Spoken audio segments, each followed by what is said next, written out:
ya no graba. Bueno, entonces vamos a iniciar con lo que pues habíamos dejado en el día de ayer. Además, porque hoy no puedo irme hasta las 10, sino como faltando un cuarto para las 10. Entonces, pues, claro que ahí alcanzamos a terminar, pues la partecita que nos hace falta ya no es mucho, ya prácticamente vimos todo lo que hacía falta. Estábamos era mirando un poquito estas metodologías de segmentación, ¿sí? Entonces, íbamos en la clasificación alrededor de centros móviles, que básicamente es, como les decía ayer, es el Cummings, ¿sí? ¿Por qué se llama? O darle, como la técnica es no jerárquica, necesitamos que arranque con un K, ¿cierto? Y means, porque allí va a haber eh, un juego, perdón, voy a apagar el video, que a veces empieza a molestar el internet. Y necesitamos entonces dar el número de clases, que es este K. Y como este es un procedimiento algorítmico, él necesita un punto de arranque. Este punto de arranque es lo que se llaman los centros iniciales de cada una de las clases. ¿Por qué? Porque él necesita empezar a operar el algoritmo. Entonces necesita ese centro inicial. Entonces, ¿qué es lo que hace el Cummings? El Cummings va a jugar con las varianzas y con las medias. Pues claro, cuando yo cambio de media, pues la varianza de un conjunto de datos se me cambia. Por lo tanto, el nombre de los centros móviles, porque estas medias, estos centros se van a ir cambiando. Este juego de medias, que como digo, está hecho es con varianzas también, tiene que ver cómo se descompone la varianza cuando uno arma grupos. La varianza, cuando uno tiene datos común y corriente, supongamos en una sola variable, para que sea más rápido de ver. Cuando uno tiene un conjunto de datos, uno le saca la varianza a esos datos y bueno, me da una varianza total. Pero cuando yo digo, es que estos pertenecen a un grupo, estos a otro y estos a otro, la varianza se descompone. Las técnicas que vamos a ver hoy, que es estas técnicas de segmentación y el análisis factorial discriminante, son técnicas que van a jugar con la varianza. ¿Por qué? Porque la varianza se va a descomponer, como decía, en dos. Esta es la varianza total que se va a descomponer en la suma de dos varianzas. Esta es lo que se llama la varianza entre grupos o inter le llaman algunos. Y esta que está acá es la varianza adentro de los grupos, o sea, la varianza intra. Es decir, que si yo tengo un grupo, tengo otro grupo y tengo otro grupo, la varianza total sin considerar la estructura de los grupos es esta ahí o esta varianza total. Pero aquí hay elementos y al tener elementos, pues yo puedo calcular la varianza de estos grupos, por supuesto, con respecto a su media que está por acá. Y esto es lo que aquí, por supuesto, con respecto, y hay que colocarle el peso, porque este grupo puede tener el 30% de los elementos, este el 40% y este pues también el 30%. Entonces, esta pues será la fórmula de la varianza acá adentro de los grupos. Estos serán los centros de gravedad, el centro del grupo 1, el centro del grupo 2, que es la media, y el centro del grupo 3. Y la varianza intra es, bueno, pero hay una varianza, hay una media, perdón, total, que es esta que van a llamar G. Entonces, es teniendo en cuenta la distancia que hay de cada centro de gravedad hacia la media total. Esto es lo que se llama la varianza, bueno, y nuevamente pesa con los pesos de los grupos, pero esto es lo que uno llama la varianza entre grupos o la varianza intergrupos. Cuando uno hace grupos, ¿qué es lo que quiere? Uno quiere, y de acuerdo a la definición, homogéneos al interior y heterogéneos entre sí. Pues uno ¿qué quiere? Uno quiere que esta varianza adentro sea lo más pequeña posible. Esto que sea lo más pequeño que se pueda, mientras que esto pues sea lo más grande, para que los grupos se diferencien entre sí. Entonces, allí, esto pues tiene efectivamente todo ese juego. ¿Cómo hace K-means todo ese juego?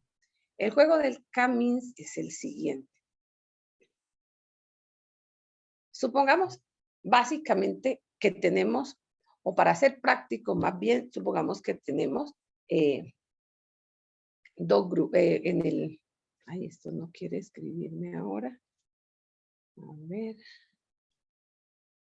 si ahora sí quiere, sí. Bueno, supongamos que estamos en el plano, para que sea más fácil de ver qué es lo que hace el K-means. Entonces, supongamos que tenemos dos variables y tenemos una cantidad de individuos que están aquí representados en el plano.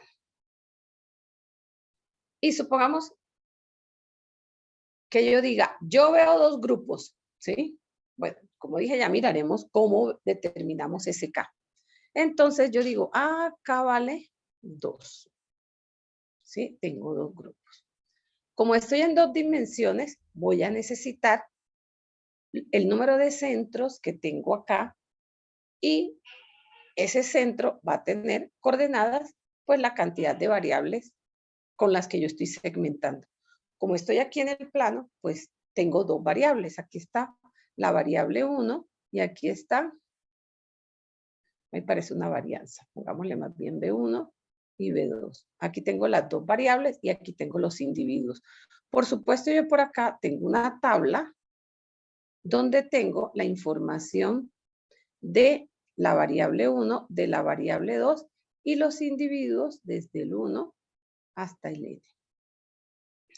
Y por ejemplo, arranco a operar el algoritmo con esos centros iniciales. Esos centros iniciales son arbitrarios, ¿sí? Como le dije que K era igual a 2, pues necesito dos centros iniciales para empezar a trabajar. ¿Con qué coordenadas? De manera arbitraria, escojo las coordenadas que yo quiera. Entonces digo, pues este centro está aquí. Este es mi primer centro y este es el segundo centro. ¿Sí? Con coordenadas las que sean que haya escogido yo. ¿Qué empieza a hacer la técnica? Empieza a mirar. Este es el individuo 1, entonces empiezo a calcular la distancia que hay desde este individuo hacia los dos centros. Este es el centro 1, este es el centro 2. Y miro hacia cuál distancia está más cerquita. Digo, mire, este individuo 1 está más cerquita al centro 1. Bueno, entonces venga para acá. En el grupo 1 voy a tener, como estoy armando dos grupos, pues voy a tener el grupo 1 y el grupo 2. Y digo, este individuo 1 pues queda más cerca al centro 1. Venga, usted viene para acá. Luego el individuo 2. Mire, el individuo 2 también está más cerca, calculo la distancia, también viene para acá. Pero supongamos que este es el individuo 3. Al calcular la distancia a los centros de gravedad, me doy cuenta que está en el grupo 3. Y así sucesivamente, al final, ¿qué voy a tener? Pues que los n individuos, algunos van a estar en este grupo, otros van a estar en este otro grupo.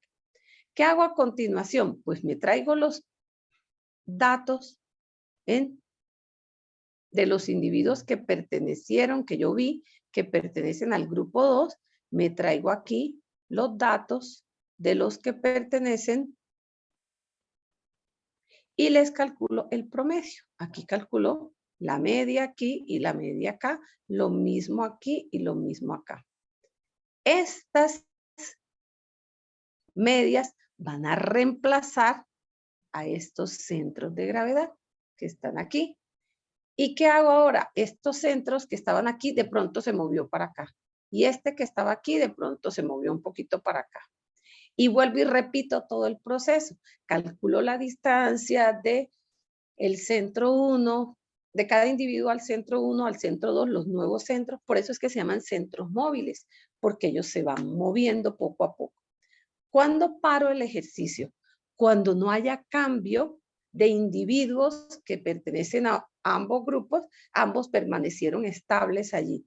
Que a la hora de la verdad uno para es cuando no hay cambio de varianzas, porque como decíamos, aquí al calcular las distancias al cuadrado, por dentro lo que hay, se cambian las medias, pero por dentro lo que está haciéndose es un juego de varianzas y va a dejar o va a parar el algoritmo hasta que no haya cambios en esa varianza. Les voy a mostrar un ejemplo de la técnica como para que se entienda un poquito más. Yo creo que yo lo que les acabo de enviar el correo, creo que lo incluí. Vamos a mirar si lo incluí. Dios mío, a ver si lo incluí. Y si no lo incluí, me toca enviárselos. Entonces, aquí un ejemplo de clasificación no jerárquica. Ya se los envío porque vi que no se los envié. Este, como les decía, es el ejemplo que está en el libro de Campolías Pardo. Voy a enviarlo de una vez para que lo tengan. No sé por qué se me pasó dentro del material que les envié.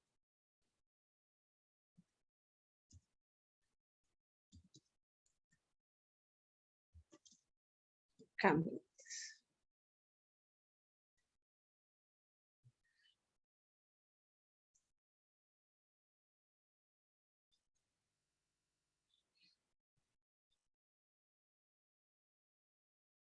Bueno, ahí les acabo de enviar para que tengan el mismo ejercicio.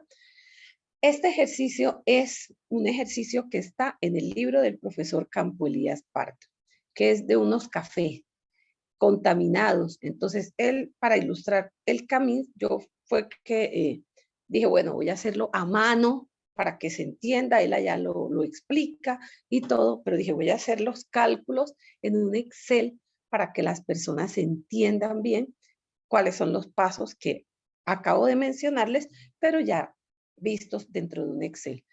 Entonces, él tiene estos los datos que le midieron dos variables que se llaman F1 y F2, las dos variables, a este conjunto de cafés que están contaminados. Entonces, les midieron estas dos variables y él explica Camins con estos datos. Y él dice, yo veo dos grupos, ¿sí? Que como les dije, ya vamos a mirar cómo se puede determinar el número de grupos, pero para explicarlo muy sencillo con dos, que es bastante fácil. Vamos a calcular la varianza total porque aún no se tienen los grupos. Entonces, la varianza, aquí está la varianza total calculado con las fórmulas de Excel, la varianza para la variable F1, la varianza para la variable F2 y al total pues tenemos la varianza total que va a ser la suma de esas dos varianzas. Ahora, K vale 2, que fue lo mismo que él dijo. Vamos a suponer que K vale 2. Y aquí están los centros arbitrarios que él escogió. Él escogió el primer centro, coordenada 1, 0, el segundo centro, coordenada 2, 0. Y empieza a hacer, en la iteración 0, empieza a mirar las distancias al centro de la clase 1 y de la clase 2. Realmente aquí está calculada, es la distancia al cuadrado. Para que fuera más rápido, pues si quiero la distancia, no es sino sacarle raíz cuadrada a esto. Esto realmente es la distancia al cuadrado al centro de la clase 1 y al centro de la clase 2. Y aquí están las fórmulas en Excel para calcular pues la distancia del del primer individuo al centro 1 y al centro 2. Y luego, pues aquí está colocado, yo le coloqué un sí para ver a qué clase, a qué centro estaba más cercano. Entonces, vemos los que tienen 1, aquí están los dos grupos, son los que pertenecen al grupo 1 y los que pertenecen al grupo 2. Entonces, este, por ejemplo, está más cerquita al grupo 1, entonces venga para acá, viene para el grupo 1. El segundo está más cerca al 2, entonces se va para el 2. El tercero, el cuarto, el quinto y el sexto quedaron más cerquitos al grupo 1, mientras que estos últimos 3 quedaron más también al grupo 1 y solamente 2 quedaron más cerquita al grupo 2. Si yo cuento cuántos son, entonces me quedaron 8 que van al primer grupo y 2 que van al segundo grupo. Y ahora, como ya partiendo grupos ya puedo mirar la descomposición de la varianza.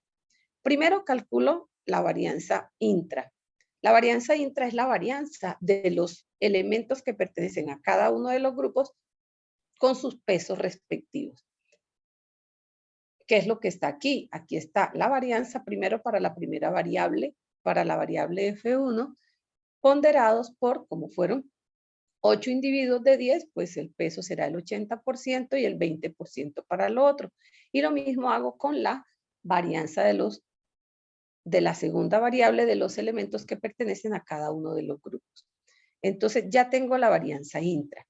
La varianza entre la podría calcular con la fórmula que está ahí en la diapositiva, pero pues es más fácil si yo sé que las dos varianzas dan la varianza total no va a cambiar, entonces esta varianza la calculo, esta varianza inter la calculo por diferencia. Entonces, ¿cómo me quedó el cuento antes de empezar a volver a iterar? Que es cambiar el centro de gravedad inicial por este centro que yo acabo de obtener.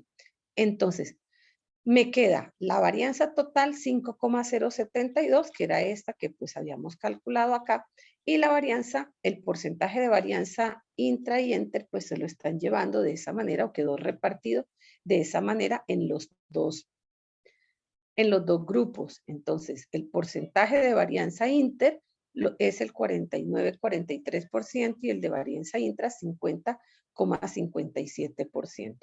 Ahora, ¿qué hago? Ahora me voy a calcular los nuevos centros de gravedad.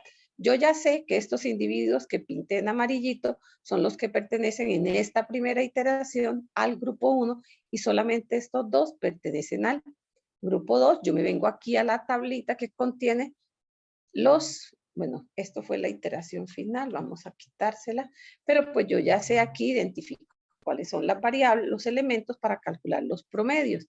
Y aquí están los promedios de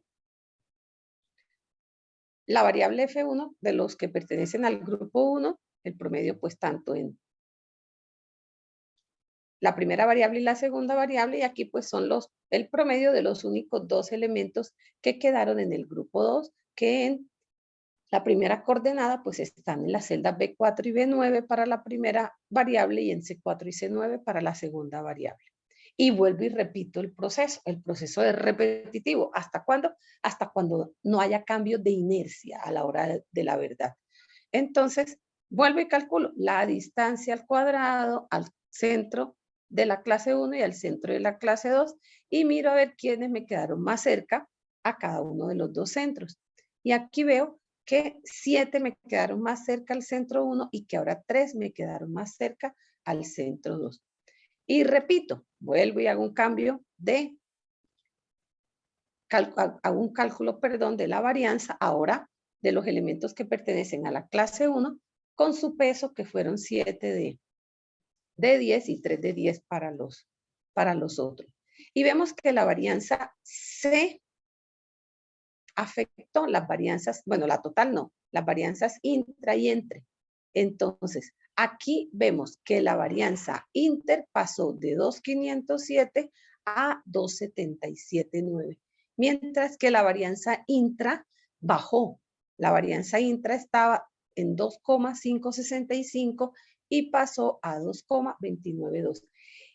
Y vemos que el algoritmo lo que está haciendo precisamente es disminuyendo la varianza adentro de los grupos y aumentando la varianza entre grupos.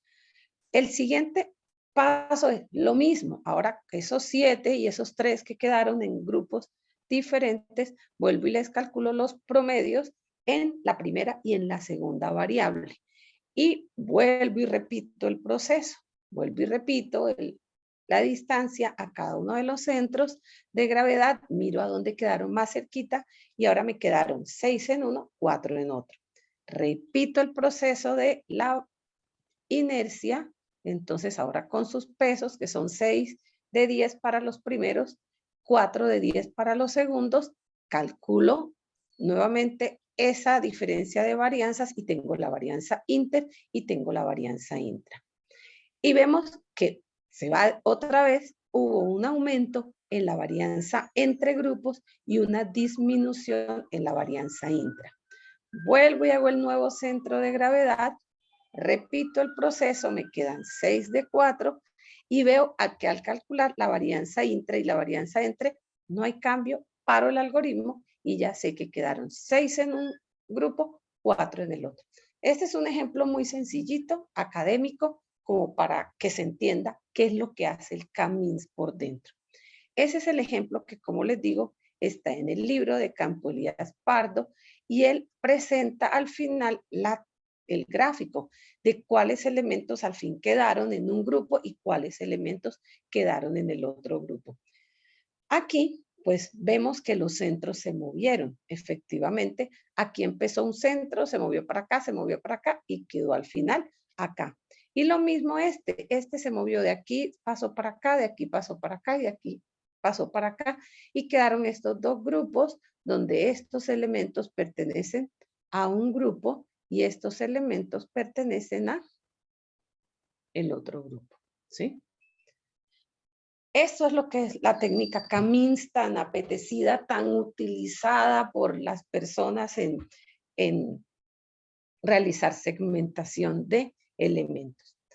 ¿Cómo sacar el K? Porque la técnica es muy rápida, si se dan cuenta. Si aquí en Excel pues uno lo puede hacer, eso realmente en un computador no se demora. Por eso los textos en la parte, como les decía, teórica, dicen, cuando usted tiene muchos datos, utilice K-means, porque es que esa técnica es demasiado rápida de funcionar. ¿Cómo sacar el K? Porque el problema es el K, ¿sí? A veces.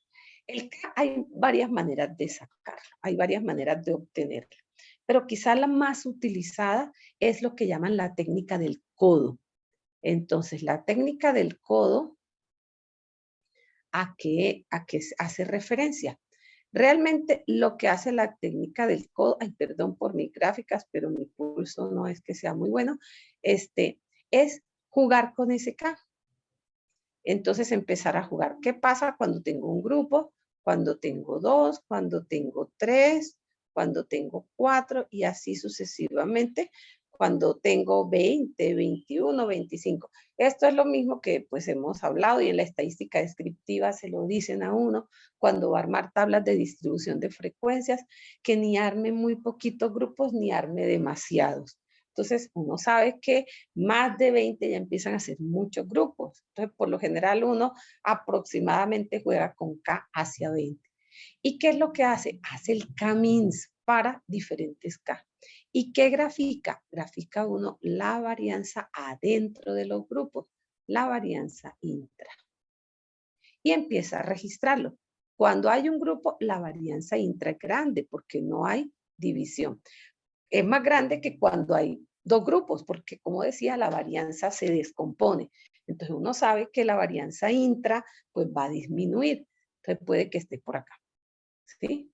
Y luego, cuando aumente el K, ella va a empezar a bajar esa varianza intra a medida que los números de grupos aumentan, ella va a disminuir. Pero llega un momento en que ya no disminuye más. Esto arma como un codito y ella empieza a disminuir, pero disminuye hablando de forma estadística. Entonces, esto cuando arma así el codito más o menos, este punto se mira a qué K corresponde y ese es el K óptimo para decidir por dónde segmentar. Bueno, yo no lo pinto muy bien, pero en internet lo podemos ver más bonito, ese codo, ¿sí? A veces no sale tan bonito en la vida real, pero técnica del codo para poder pintar. Entonces, por aquí, ustedes pueden ver aquí, pues, mucho más bonito el codo que arma. Entonces, uno le dice, ah, pues, este es el número de clúster, esta es la varianza intra, y pues, este es el mejor K es el 4. Eso lo puede hacer el software. Esto es a mano hecho voy a cerrar esto, perdón, que era lo que estaba haciendo la clase anterior. Voy a cambiar el directorio porque los datos los tengo por acá para mostrarles cómo se hace en R. Porque listo, ya les mostré en Excel. Ahora miremos R. ¿Cómo hace un Camins R?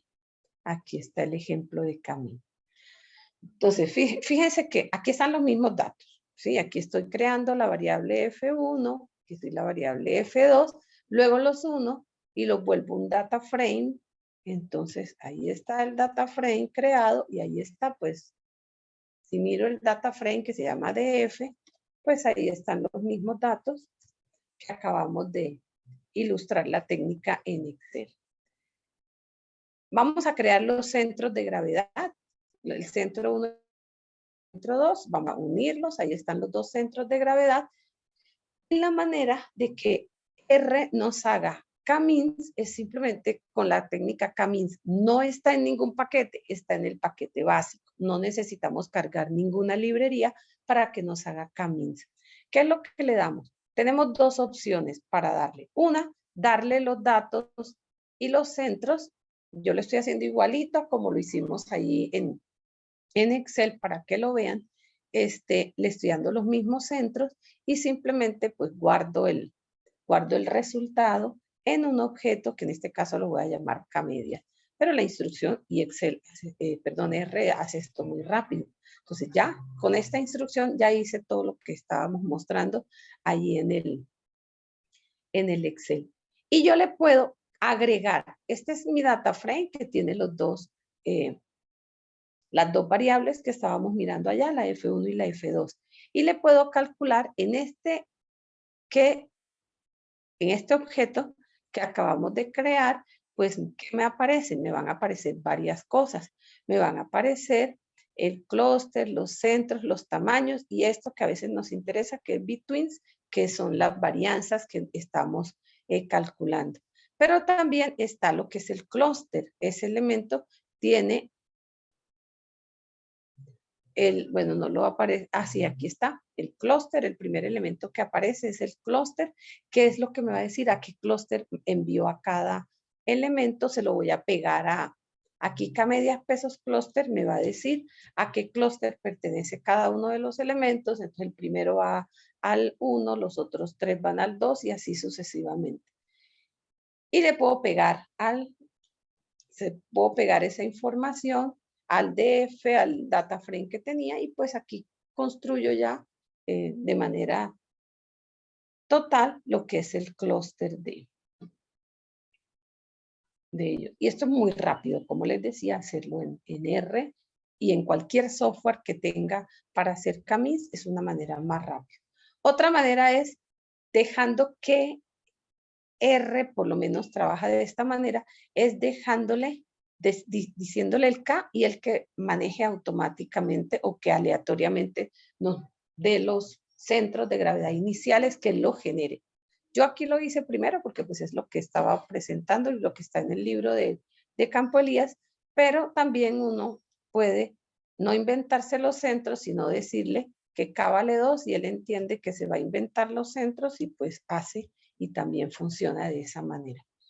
Aquí está la técnica del codo, pues aquí está hecha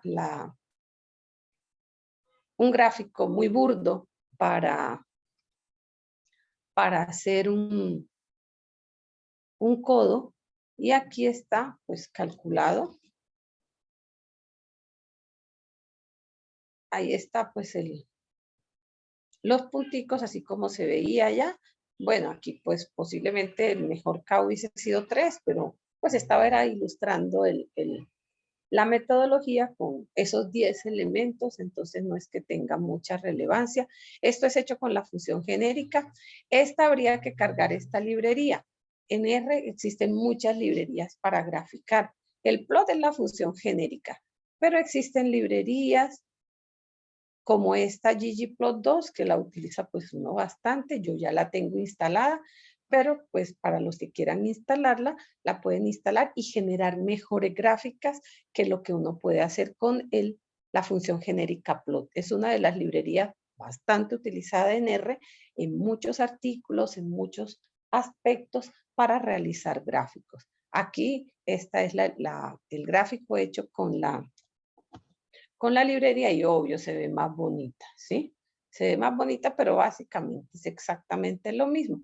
Es graficar el número de K versus el número de, versus la inercia intra y calcular y mirar el K óptimo. Esa es una manera, no es la única, es la más utilizada para calcular ese centroide, ese número de K, perdón. Esa es la técnica Cummings, ¿sí? Yo les mencioné que íbamos a ver otra y ya les voy a decir también por qué, que alguien preguntaba en sesiones anteriores. Y es este método de Ward, ¿sí? Esta técnica Cummings que acabo de presentar es una técnica no jerárquica. No es la única que hay, no es la única.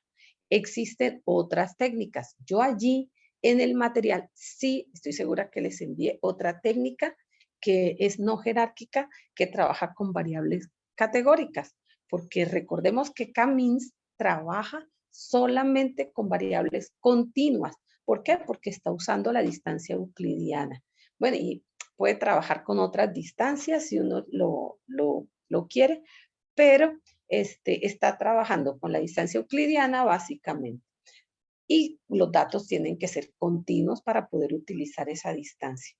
Pero yo puedo tener datos categóricos. Entonces, yo les envié allí en el material, les envié este artículo, que es un artículo para aquellos que son curiosos, como digo, que les gusta escarbar otras cositas, ¿sí? Que es este algoritmo que se llama Camodas. Es un algoritmo de segmentación no jerárquico para datos categóricos. Es sencillito de hacer, es sencillo. R tiene una librería que hace, no recuerdo cuál es la librería exactamente, pero algo como Camodas se llama, algo por el estilo, pero R tiene la librería para poder hacer Camodas, ¿sí? Que es solo para datos categóricos. Ahora, ¿qué pasa si yo tengo datos numéricos y datos categóricos y quiero usar Camodas? Pues me toca pasar los datos categóricos a datos, los datos cuantitativos a categóricos. Podría ser un histograma de frecuencias, por ejemplo, y pasar los datos continuos a categóricos. Es decir, coger, por ejemplo, la variable ingresos y partirla, hacer un histograma y partir, pues los que ganen de 1 millón a 5 millones, pues es A, los que ganen de 5 a 10 es B y así sucesivamente. Con eso paso todas las variables a categóricas y aplico ese algoritmo Camodas. Y funciona bastante bien ese algoritmo también. Esas son las técnicas no jerárquicas. Las técnicas jerárquicas, que también hay varias, una de las más utilizadas es esta técnica de Ward. Esta técnica de Ward va a jugar también con las inercias. Ella es una técnica ascendente. ¿Qué quiere decir ascendente? Dentro de las técnicas jerárquicas hay técnicas ascendentes y descendentes. Ascendentes es que empiezan que todos los elementos del grupo de elementos que yo voy a segmentar forman un grupo aparte y lo voy uniendo de dos en dos. Es decir, que al inicio la inercia intra es 0. ¿Por qué? Porque cada elemento es un grupo. Y la inercia entre, pues, es igual a la inercia total. Al final, el algoritmo va a jugar también con las inercias de tal manera que la inercia intra al final va a ser igual a la inercia total y la inercia entre va a ser 0 porque al final vamos a tener un solo grupo de individuos. ¿Cómo hace Ward? ¿Cómo es lo que hace Ward? Ward lo que hace es que va construyendo uniendo elementos de dos en dos un árbol de segmentación. Ese dendrograma que mencioné en el día de ayer. Y ese dendrograma al final debe cortarse para obtener el número de elementos que vayan a ser para obtener la cantidad de grupos. Entonces, el criterio para determinar qué elementos son los más parecidos entre sí, este señor, este matemático, propuso un índice de similaridad. El índice de similaridad que él propuso, que es conocido como el índice de Ward, es calcular la distancia al cuadrado entre o dos elementos o centros de gravedad de dos grupos, porque yo puedo unir en determinado momento o dos elementos o dos grupos, porque voy a hacer la unión poquito a poquito y voy uniendo primero dos elementos, pero esos forman ya un grupo que puedo unir con otro elemento o con otro grupo y así sucesivamente voy a estar uniéndolos. Entonces, él propuso este índice de similaridad, que es la distancia al cuadrado entre los centros de los dos grupos pesados por este factor, que es el peso del grupo 1 por el peso del grupo 2 sobre el peso del grupo 1 más el peso del grupo 2. Básicamente, ¿qué es lo que está haciendo este señor, este Ward?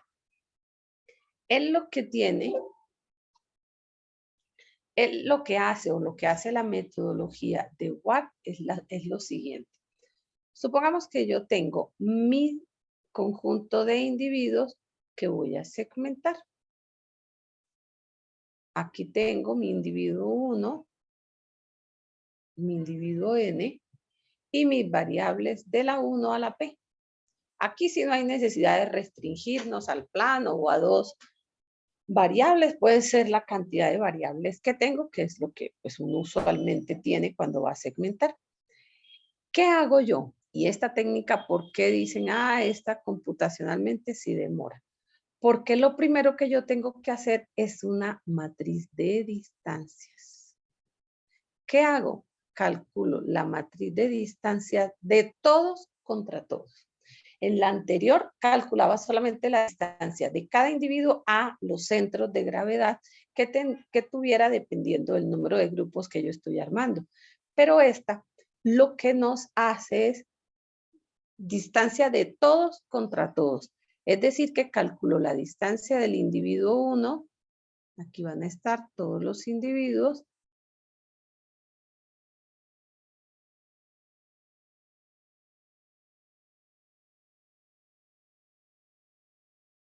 Y empiezo a calcular la distancia.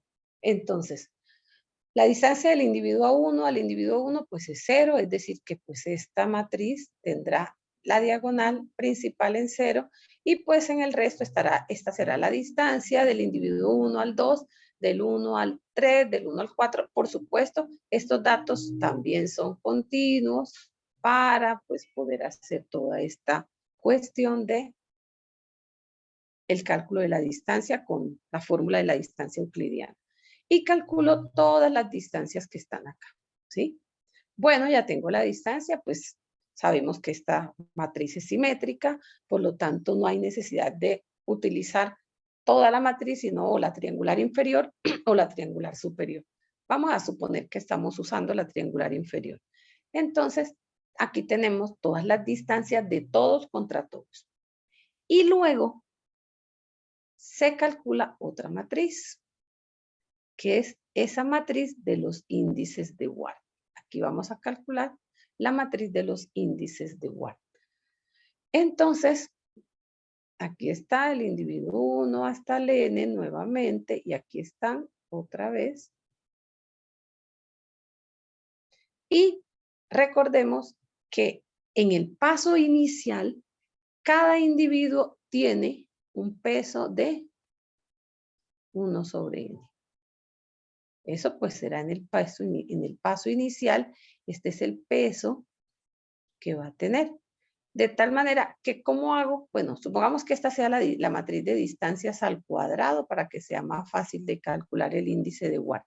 Entonces, pues simplemente será este individuo, la distancia de 1 con 2, que ya la tengo ahí calculada, la distancia del individuo 1 al individuo 2, ya la calculé con la forma. Para construir el índice de Ward, pues miro los pesos. En el paso inicial, en el primer paso, como todos pesan 1 sobre n, pues aquí estará la fórmula de el peso. Entonces será 1 sobre n, multiplico 1 sobre n por 1 sobre n, y acá pues 1 sobre n más 1 sobre n. Y lo que me dé aquí, bueno, ya sabemos que esto es 0 en la diagonal. Y aquí coloco este índice de Ward acá. Pum.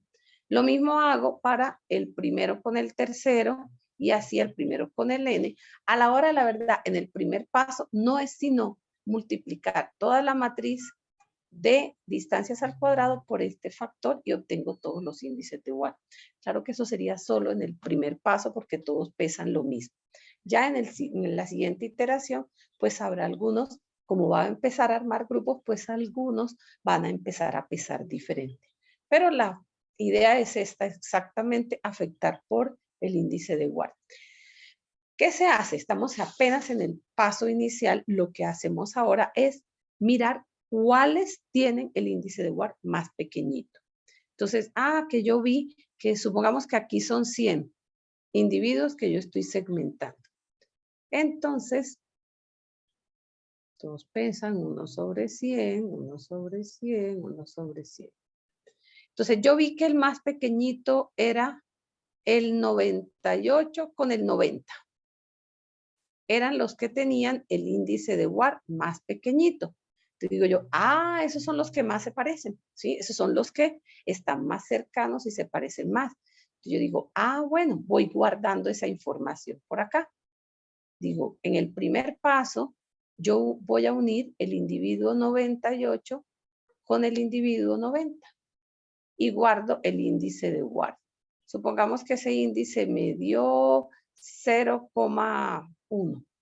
Bueno, listo, guardé. Me vengo acá a los datos originales y aquí estaba el individuo 90, lo uno con el individuo 98. ¿Cómo? Con los promedios de las variables de ambos, del 90 y del 98 que estaba por acá. Y desaparezco el 98. El 98, chao. Ya no me va a quedar el 98, sino que me va el 90 y el 98 separados, sino que me van a quedar unidos. ¿Cuántos elementos ahora tengo? Tengo 99. El peso ya es diferente. El peso es 2 sobre 100, porque ya uní 2. Y repito todo el proceso. Vuelvo y calculo toda la matriz. Por supuesto, las únicas que se me van a afectar, hay unos elementos que no van a cambiar y los otros sí, porque pues computacionalmente volver a calcular sería pues redundante. Simplemente reajusto la matriz de distancias al cuadrado. Ya aquí no va a aparecer el individuo 90 y el individuo 98, sino que va a aparecer el individuo. Muy buenos días, Diana. Muy buenos días para Diana. Diana nos está colocando aquí nuevamente el link de la sesión donde está el material y los videos y el link de asistencia para el día de hoy. Muy gracias, Diana, muy amable. Entonces, volviendo a nuestro cuento, ya aquí, como les decía, no va a aparecer el individuo 90, sino el 90 unido con el 98. Y por aquí aparecerá el 97 y luego aparecerá el 99 y el 100. Ya el 98 quedó unido. Lo mismo por acá, quedará el 90 con el 98. ¿Cuántos individuos tengo aquí? Como decíamos, n-1, o sea, en este caso 99, y repito todo el proceso, teniendo en cuenta que ya el peso, cuando voy a hacer el índice de Ward, por ejemplo, yo tengo la distancia al cuadrado del individuo 1 con el individuo en este 90-98. Cuando voy a hacer, ya la tengo porque pues aquí está en la matriz esta de distancias al cuadrado. Pero cuando vaya a hacer el índice de Ward, voy a tener en cuenta que el 1 pesa 1 sobre 100, el otro pesa 2 sobre 100, y pues acá será 1 sobre 100 más 2 sobre 100.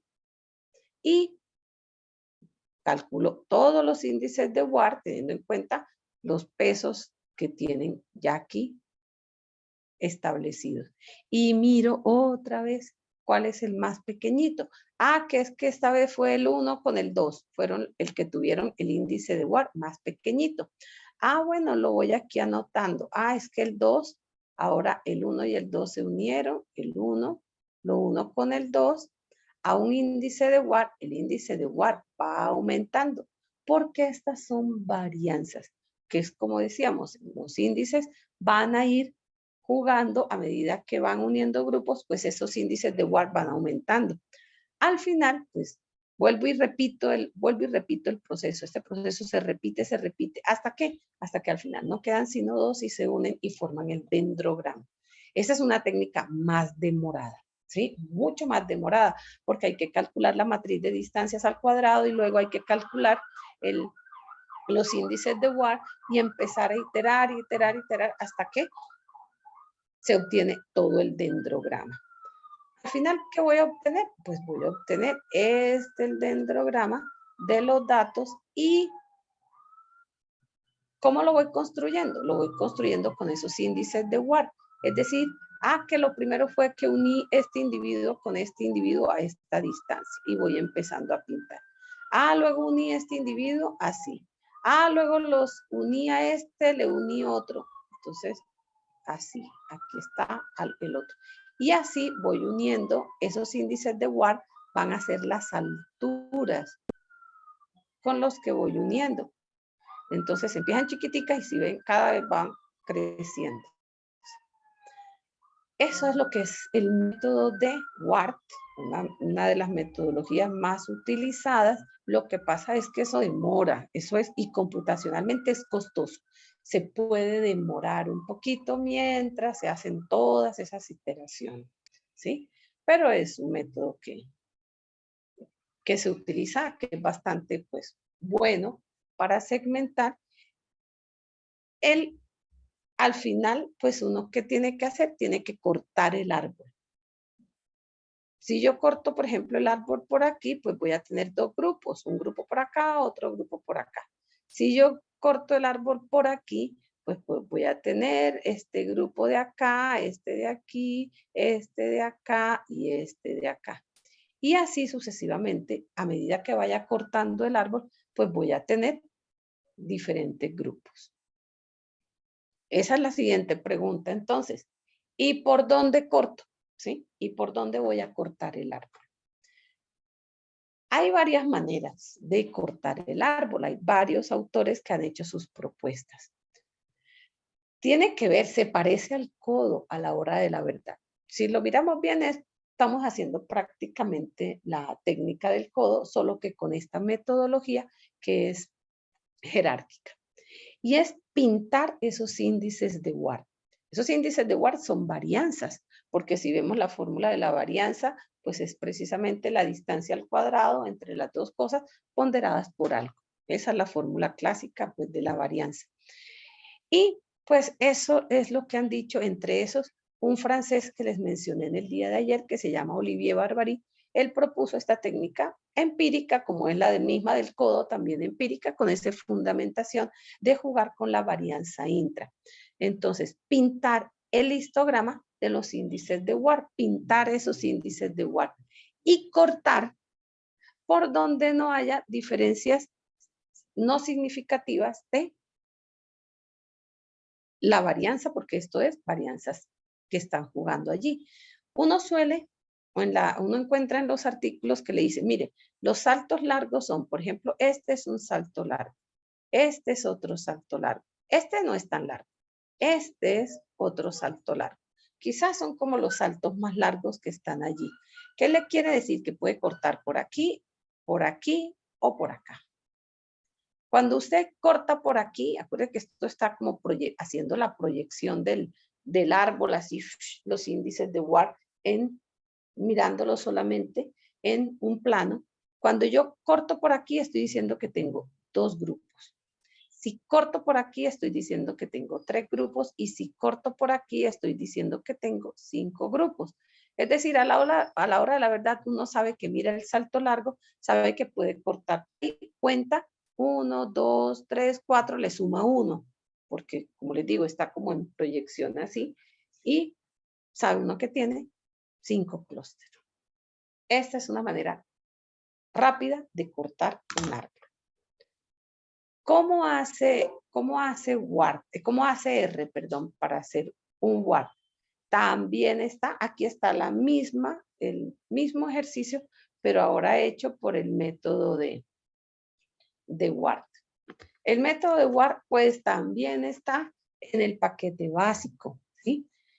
Y simplemente aquí hay que calcular primero la matriz de distancias. La técnica, como a la técnica le entra, es la matriz de distancias, así como está construido aquí en R, pues también hay que colocar la matriz de distancias. No hay que darle los datos realmente, sino la matriz de distancias.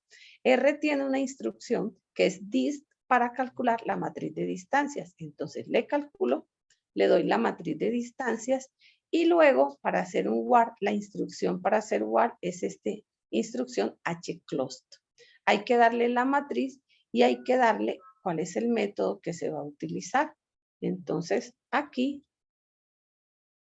hicimos el clúster jerárquico. Aquí está, pues, los índices de WAR están por allí. Si los quiero graficar, pues simplemente lo grafico el dendrograma o puedo graficar el índice, el histograma de los índices de WAR. Bueno, allí en la diapositiva está patas arriba, acá está pues volteada.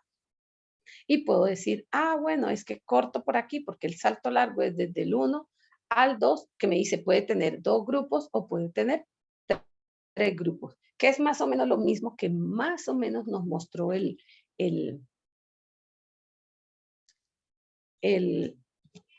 método del codo. Nos había dicho 3, pero 2 o 3 más o menos, aquí WAR nos está diciendo más o menos lo mismo. Entonces, estas son las dos metodologías de segmentación que pues les estoy presentando para terminar con, bueno, aquí en el libro de Jane Finn hay un ejercicio de el método de WAR. Yo aquí también les coloqué para que lo quiera hacer a mano, teniendo en cuenta que allá Jane Finn le enseñó a hacer a mano, pues ahí tienen un ejercicio para que lo puedan hacer. Está apenas vislumbrado, está unos datos que tienen 1, 2, 3, 4 variables y son 7 grupos y que se puede hacer. Aquí está la matriz de similitud en términos solamente de la distancia euclidiana y se pueden ir haciendo o calculando los índices de WAR. Se los dejo para aquellos que lo quieran hacer. En el libro de Jane Finn está un ejemplo desarrollado, ¿sí? Y pueden ver cómo se van uniendo de poquito a poquito y cómo al final pues se pinta el árbol con esos índices de WAR. Pero aquí viene y con esto le contesto una pregunta a alguien que la hizo clases pasadas, ¿sí? Y es que si yo puedo usar las técnicas factoriales que vimos durante toda la semana y unirlas con las técnicas de clasificación, la respuesta es sí.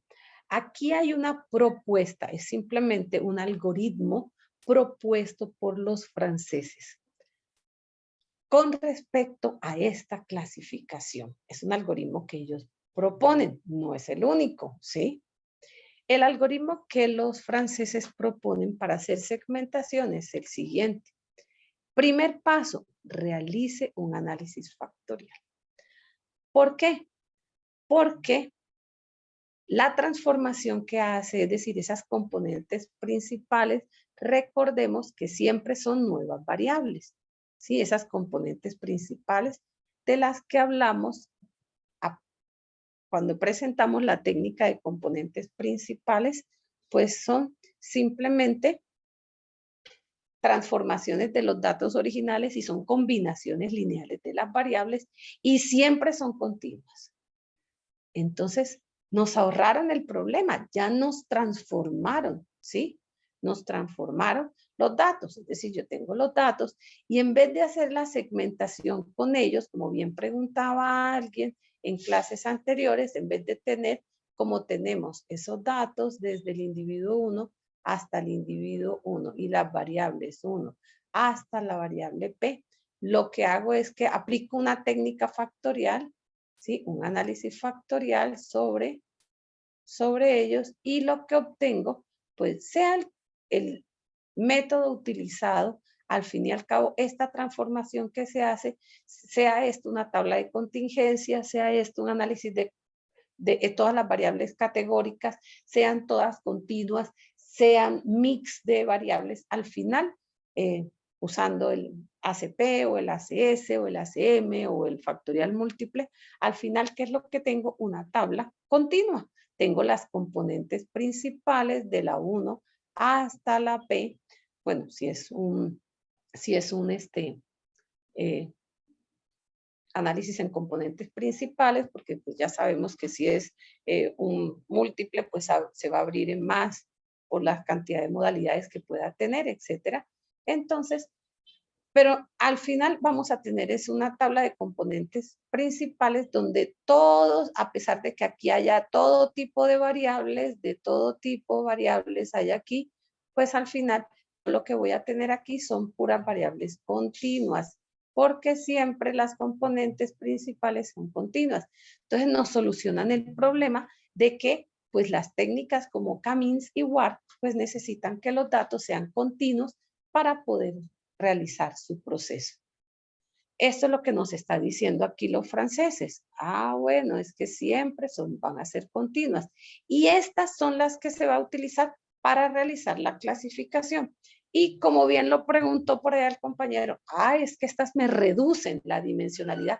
Claro, porque usted podría quedarse con menos componentes, podría quedarse con 5 componentes o con 3 o con 4, despreciar los otros.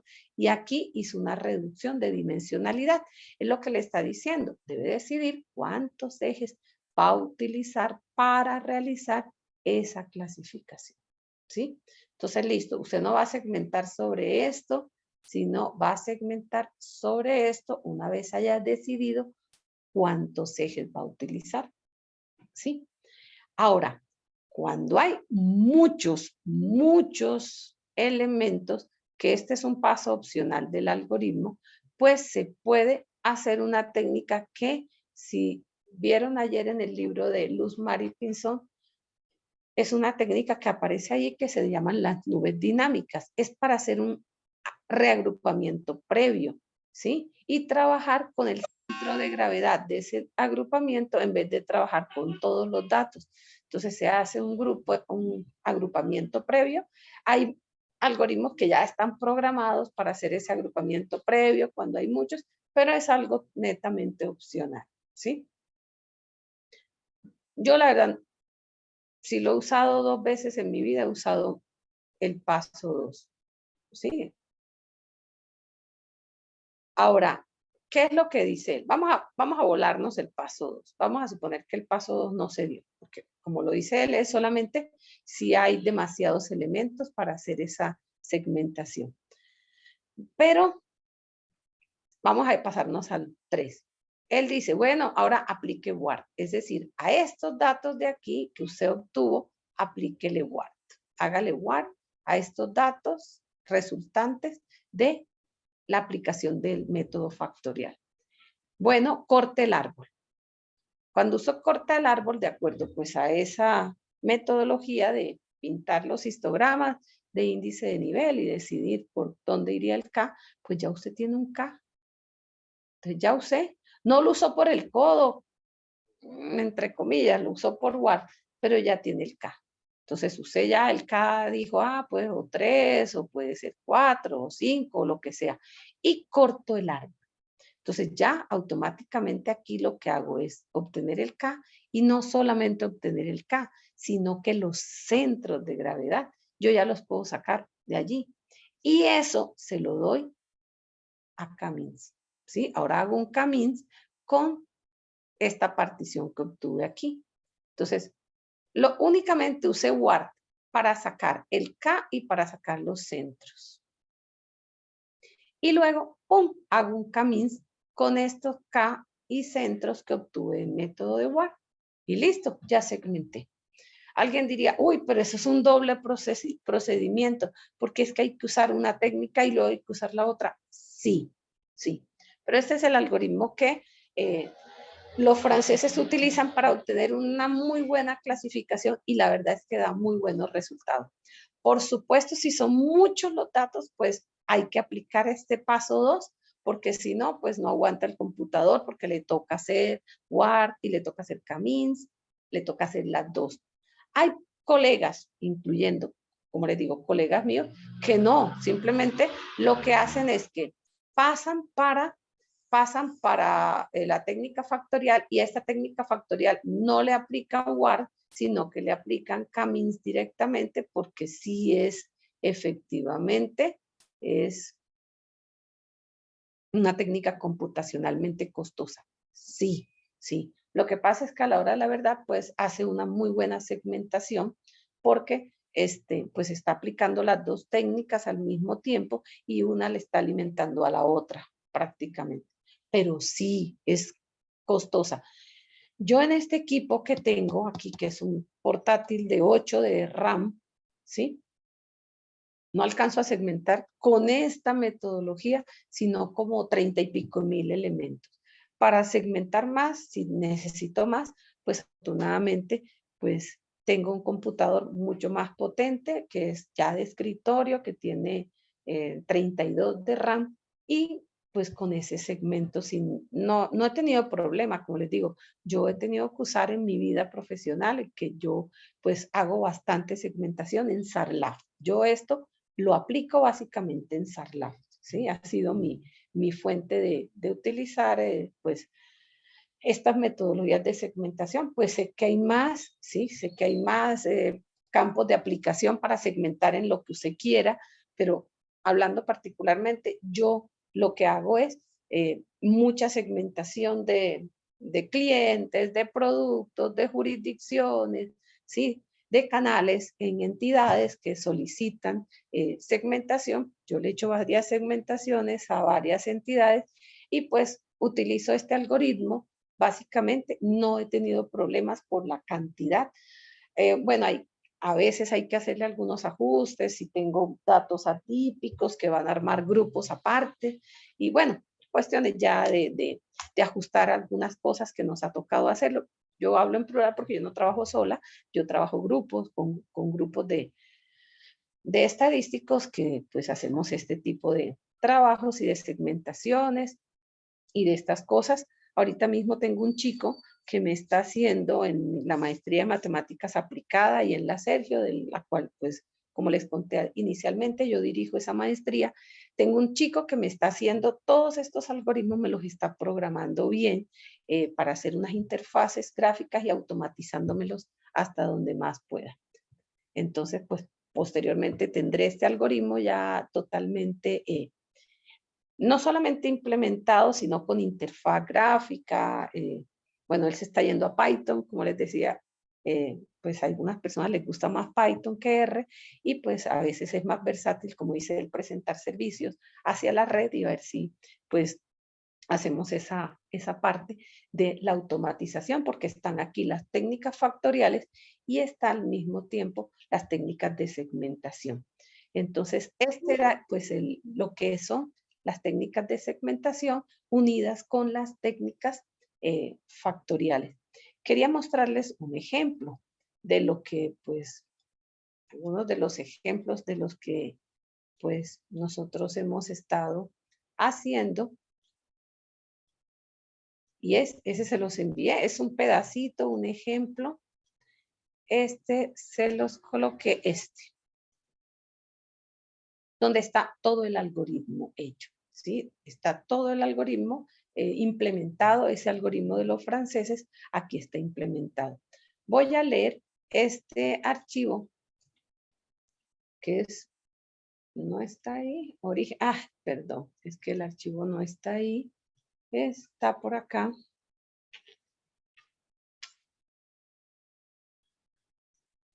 Ay, ¿verdad que no lo grabé por acá? Y si no está, aquí está el archivo, me lo voy a llevar para la carpeta.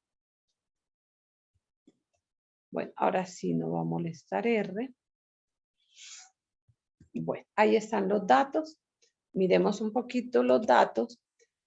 Y son datos, están anonimizados, son datos reales de una entidad, están muestreados, porque no están todos, de una cooperativa, a la cual se le hizo un proceso de segmentación. No son los datos originales, son unos datos, tienen la estructura sí la tienen, pero son datos anonimizados, pero que se manipularon y ya no tienen nada que ver con ellos, pero sí el dato parte de allí. ¿Qué es lo que tiene? Estos datos que suministró, por ejemplo, una cooperativa, suministró los ingresos, los egresos, los activos, los pasivos, los volúmenes de transacciones que tenían sus clientes, la actividad económica que está anonimizada, está categorizada, la edad, los años de afiliación, el género, el estado civil, la ocupación, el nivel de estudio, el tipo de vivienda, el estrato, el número de hijos y las personas a cargo. Entonces, esa es la información suministrada por la entidad. Como este archivo que tengo aquí es un archivo separado por comas o por punto y coma, pues entonces utilicé la instrucción de R, read.csv. Nosotros en los ejemplos anteriores había estado utilizando, era la instrucción read.table, porque los datos estaban con extensión txt. Entonces, ahí están los datos. Voy a coger las variables activas, que son las que les mencioné anteriormente. Generalmente piden que se segmente. Esa fue una sugerencia. Ahorita la norma, pues sí, cambió, dejó libre a las entidades para que segmenten de acuerdo a las variables que consideren bien importantes en la labor de el SARLAF. Pero voy a coger las que por normatividad anterior decían, y muchas entidades siguen utilizándolas, que son las 6 primeras, los ingresos, los egresos, o en vez de activos y pasivos, patrimonio, que las suelen utilizar, y el volumen de transacciones, así como la actividad económica. ¿Cuántas me quedaron? Aquí tengo, pues estas variables, ¿qué dimensión tiene? ¿Cuántos es que hay? Hay 7,000 individuos y 6 variables. Entonces voy a segmentar estos datos por medio del algoritmo, ¿sí?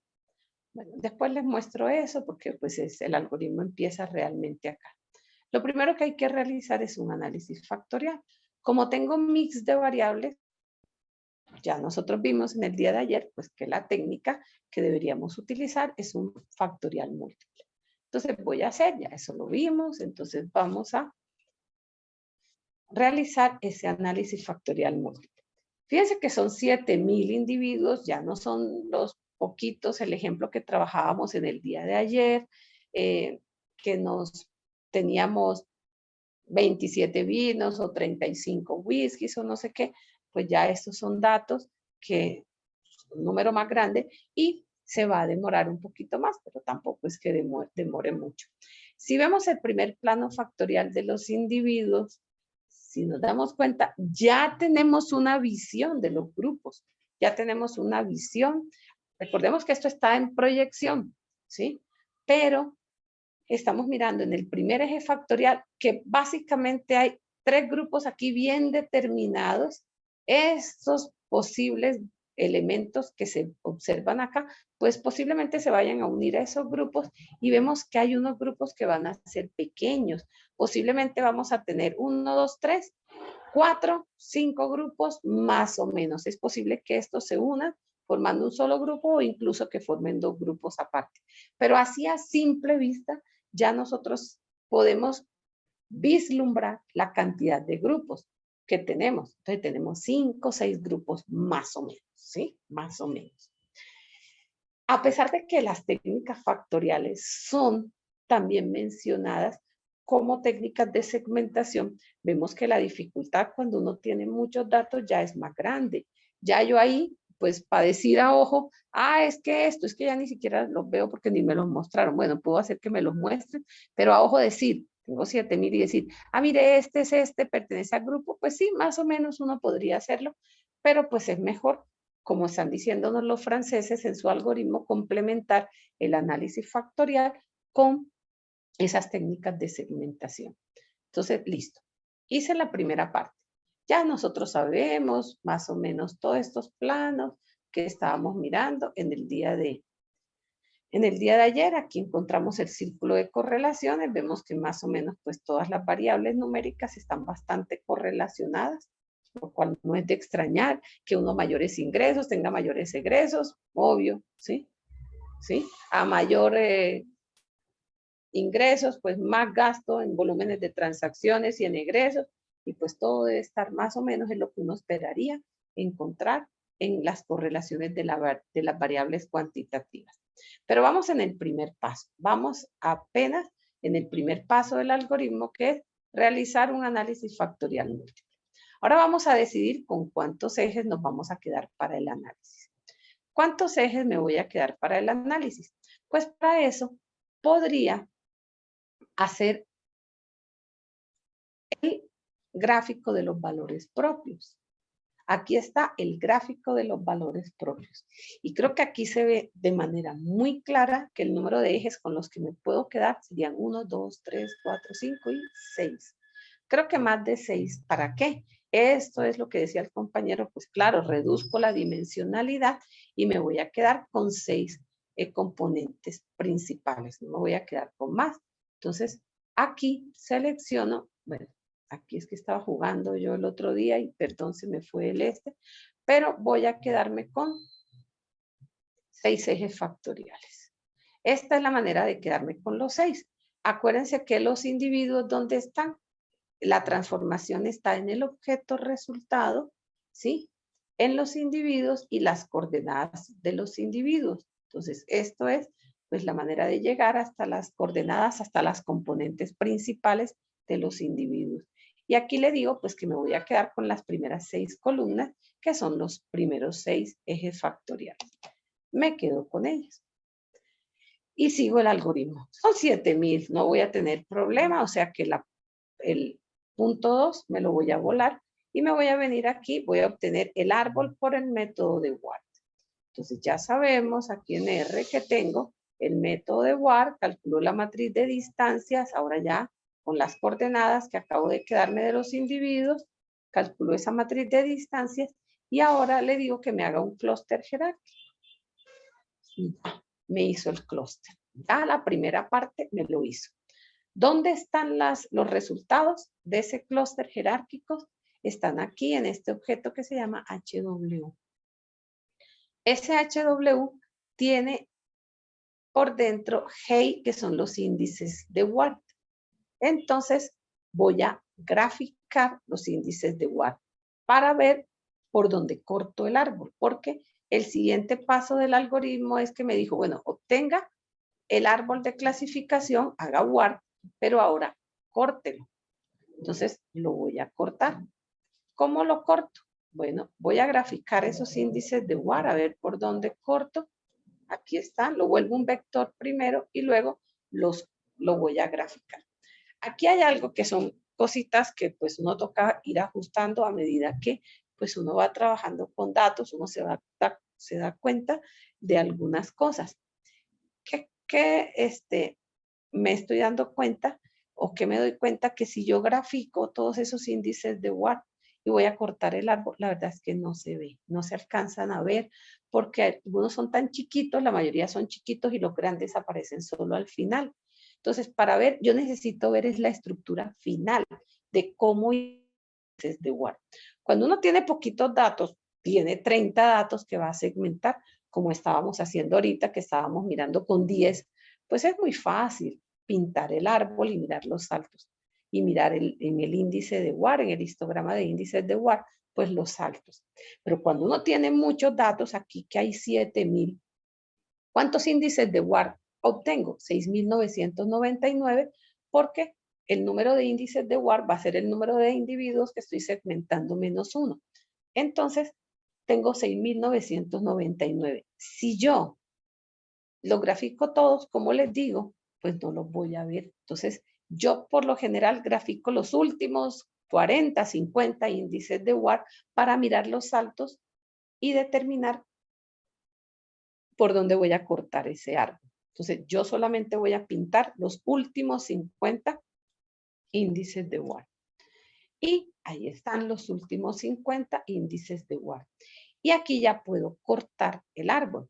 Entonces, podría cortar por acá y tendría dos segmentos, podría cortar por aquí, tendría 3, podría cortar por aquí, que son saltos larguitos, 4, y el último salto largo es aquí. Yo tiendo a cortar por el último salto largo, porque es que siempre son una cantidad de individuos y yo si corto por arriba, la verdad es que no logro romper las clases mayoritarias, ¿sí?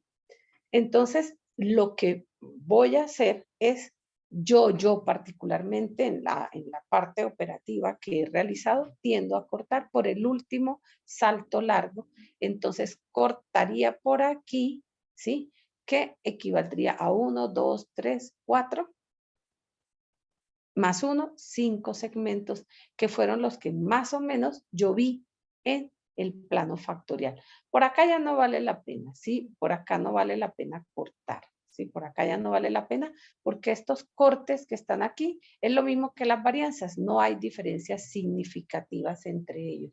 Entonces, los saltos están al inicio del árbol, que si yo quiero pintar el dendrograma, porque alguien podría decir, ay, pero yo quiero ver el dendrograma, pues lo puede pintar. Aquí está para pintar el dendrograma.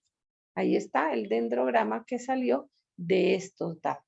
Entonces ya yo sé que si corto por aquí, pues ya yo tengo estos dos grandes grupos, por acá, voy cortando y pues estoy cortando en la parte en que obtengo 5 grupos. 5 hasta 6 grupos más o menos me está diciendo. Entonces yo voy a cortar el árbol en 5 clases o segmentos. ¿Cómo corto el árbol?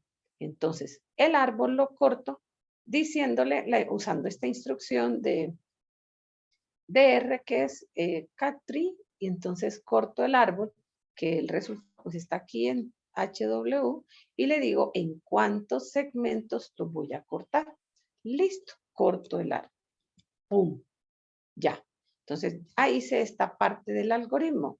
Optimicé, corté el árbol, voy en el cuarto paso, para obtener el número de segmentos adecuado. Y ahora voy a usar camins.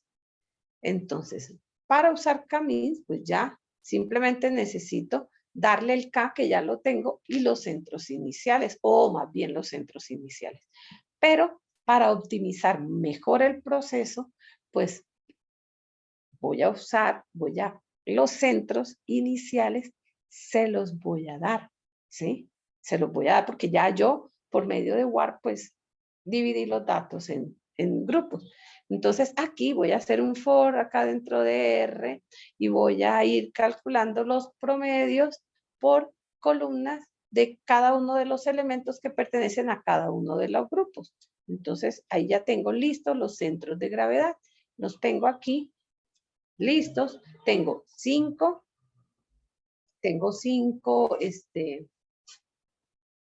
clúster y cada uno tiene dimensión 6 porque yo me quedé con 6 ejes factoriales y aquí pues dije que tenía 5 grupos. Estos centros que acabé de hacer pues se los mando a Camins y ya puedo mirar con esta instrucción table, puedo mirar cuántos quedan en cada una de ellas, ¿sí? El siguiente paso que está aquí diciéndonos, los franceses, bueno, listo, usted ya hizo el proceso de segmentación, pero le falta caracterizar los segmentos, es decir, ¿qué puede decirnos usted de cada uno de los segmentos con los que está usted trabajando? Entonces, hay varias maneras de hacer eso, yo ahí les coloqué algunas, ¿sí? Una es salvar el archivo original, péguele el clúster al que pertenece y usted ya lo que tiene. Hay algunas entidades que le dicen a uno, mire, la verdad yo quiero que usted me diga a qué segmento pertenece cada uno de los clientes en este caso. Y ya, yo me encargo el resto de mirar a ver qué cosas tiene en otro software, por ejemplo en Excel. Entonces, aquí está un ejemplo de pegarle a los datos, pegarle el clúster y salvar el archivo, que se va a llamar clientes.clases. Y bueno, aquí le digo que separado por tabulaciones, que los decimales, pues los vuelva a coma para que los pueda abrir, por ejemplo, en Excel y trabajarlos por allá con tablas dinámicas o lo que sea. ¿Sí? Eso podría ser una solución. Lo otro, pues aprovechar R que tenemos acá y realizar los resúmenes en R. Aquí hay una instrucción que me va a permitir, pues para las actividades datos al mismo tiempo. Lo pueden usar. Yo aquí tengo pues para todas, para que no se forme pues demasiado mix allí de información. Entonces aquí tengo una instrucción que es el by de R, es decir, para las variables activas, dependiendo del clúster, de la función clúster que me dice acá a qué clúster pertenece cada elemento, hágame un resumen estadístico. Y aquí me hizo el resumen que vota R es este. ¿Qué nos vota aquí R? Por cada uno de los clústeres me está votando pues una estadística descriptiva, una información de cada una de las variables que pertenecen a los clústeres, y con eso yo puedo empezar a describir los elementos. Entonces yo puedo decir, es que mire, es que en el clúster 1 están los individuos que en promedio tienen de ingresos 24 millones de pesos. De egresos en promedio tienen 9 millones. De el promedio de activos 7.54 por 10 a la 8. Bueno, y no solamente me da el promedio, me da el primer cuartil, me da la mediana, la media, el tercer cuartil, el valor más pequeño y el valor más grande. Y en la actividad económica me da simplemente el conteo, por lo que es una variable de tipo categórico. Entonces, ya ahí puedo empezar a decir, mire, este quizá es el segmento de los que tienen los promedios de ingresos y egresos altos. Y aquí me dice, bueno, mire, estos son, el segundo clúster es el promedio de los que tiene de ingresos tanto y de egresos tanto.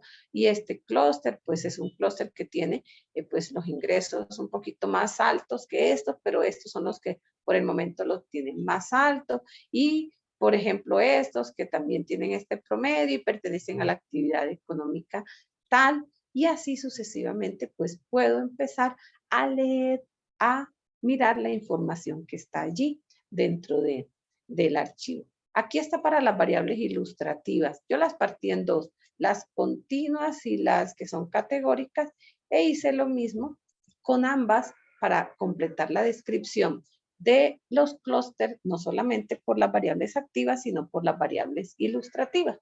Y ahí está. Sí, me dice más o menos, es lo mismo para la edad, el promedio de edad que tienen cada uno de los elementos que pertenecen a cada clúster, los años de afiliación de la cooperativa, bueno, y así, pues, está toda la información de lo que está en la tabla. Y existe otra manera que por lo menos yo la utilizo bastante. Es la librería del profesor Campo Elías Pardo, que yo les dije que en el día de hoy les iba a mencionar un poquito esa librería. Esa librería FactoClass se llama así porque hace clasificación con análisis factoriales. En otras palabras, esa librería que hizo el profesor Campo Elías Pardo lo que tiene es la incorporación de este algoritmo de manera automática. Alguien diría, ¿y por qué no, en vez de ponerse a hacer todo esto mano de paso a paso del algoritmo, por qué no utilicé la librería del profesor Campo Elías Pardo? Porque tiene un único defecto que yo le he dicho varias veces y me dice, sí, lo voy a arreglar, y lleva años diciéndome y no lo ha hecho. Y es que, como él trabaja con la librería AD4, la librería AD4 tiene componentes principales, correspondencias simples, correspondencias múltiples, pero no tiene factorial múltiple. ¿Y qué pasa? Que cuando yo voy a segmentar variables D que voy a considerar activas, cualitativas, más cuantitativas, necesito la técnica factorial múltiple y no la tiene implementada. La librería D solamente tiene el análisis factorial, los tres básicos, componentes principales, correspondencia simple y múltiple, más todo este algoritmo de segmentación. Entonces, por eso me toca hacerlo de esta manera. Cuando él tenga todos los datos, pues ya podré utilizar la librería FactoClass. En la librería FactoClass voy a cargarla primero que todo, ¿sí? Voy a buscarla en internet para que ustedes vean que él tiene, ¿sí? Les voy a mostrar un ejemplo. Voy a buscar aquí el paquete del FactoClass. Este paquete en R, vamos a ver dónde está el PDF, aquí está el PDF de él. Entonces, él lo que hace, como les digo, en la librería hace la combinación de los métodos factoriales y el análisis de clúster, que es ese algoritmo que miramos aquí. Entonces, por aquí él tiene algunos ejemplos de su librería. Vamos a algunos ejemplos que él tiene. Y él tiene el ejemplo que quería mostrarles. ¿Dónde está el ejemplo? Aquí está. Bueno, si acaso se acuerdan, me voy a llevar estas instrucciones para R.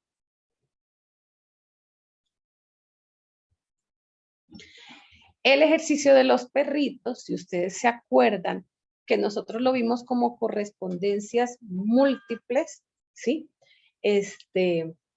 Aquí él lo tiene ilustrado con correspondencias múltiples, más le hace la segmentación. Que si ustedes vieron por allá, Jane Finn decía, yo veo 4 grupitos de perritos, ¿sí? Entonces, él, para ilustrarles un poquito la librería, mire, ya la cargué, aquí están los datos de los perritos, ¿sí? Si observan aquí, son los perritos, ¿sí? Bueno, están en inglés, pero son exactamente los mismos datos. El parte, recordemos que las activas eran las primeras 6 y luego la séptima, que era la función, era una variable ilustrativa, porque como él usa la librería AD4, recordemos que la librería AD4 no permite además la inclusión de variables ilustrativas. Entonces toca quitársela. Y él está llamando ahora a su función y él simplemente aquí le va a dar las activas y le va a decir que utilice en la librería AD4 está la función dudi.acm, que es la que hace correspondencias múltiples. Y aquí le dice que haga 4 clústeres para hacerlo. Y bueno, más cosas allí de cuántos ejes se queda y demás, pero esta librería básicamente lo que hace es que coge los perritos, ¿sí? El gráfico de los perritos, le bota el histograma de los índices de Ward también, como para que ustedes vean que efectivamente el número de clústeres que hay es 4, ¿sí? Entonces, aquí se ve aún más claro en el gráfico. Claro, ese es un ejemplo muy académico y con cosas muy marcadas, pero aquí él le dice, mire, además le pinta el dendrograma y le hace un cuadrito indicándole qué elementos pertenecen a cada uno de los clústeres. Entonces, esa es la librería de aquellos que la quieran explorar, pues ahí tienen para explorarla, ahí está el PDF, bueno, y más cosas que él hace ahí, yo no me voy a mirar mucho, pero él además en la librería tiene unas cosas adicionales, como él está trabajando realmente esta parte de clúster, le mete unas cosas adicionales que yo uso bastante cuando voy a segmentar. Y él tiene, voy a volver a partir las activas, las activas las voy a partir en 2. Las ilustrativas las partí en numéricas y en categóricas. Y voy a hacer lo mismo con las activas. Acuérdense que las primeras 5 eran numéricas y la última realmente era la que era cualitativa, que era la actividad económica. Él tiene dentro de su librería, tiene esta función que se llama cluster.charac, que es para caracterizar los clústeres. Él allí lo que hace son unas pruebas de hipótesis. Entonces, voy a mostrarles solamente una, por ejemplo, la primera que tiene las ilustrativas. Entonces, él, por ejemplo, aquí lo que está haciendo es una prueba de hipótesis y lo que está mostrando es el p-valor de la prueba de hipótesis. Pero básicamente uno la interpreta de la siguiente manera. Uno mira, él coloca lo más representativo, lo que es significativo. Lo que no es significativo, pues por supuesto no lo coloca, es decir, coloca p-valores de esa prueba de hipótesis que está haciendo menor al 5%. Entonces, ¿qué es lo que quiere decir? Por ejemplo, en la clase 5, por decir algo, en la clase 5 es lo que aparece positivo es donde hay más de esa categoría y donde hay menos es donde, cuando está el signo menos, perdón, es donde hay menos. Entonces, por ejemplo, en la clase 5 de esta segmentación que yo acabo de hacer, es donde más estudiantes hay, donde hay más estudiantes y hay más amas de casa, es donde hay más solteros, ¿sí?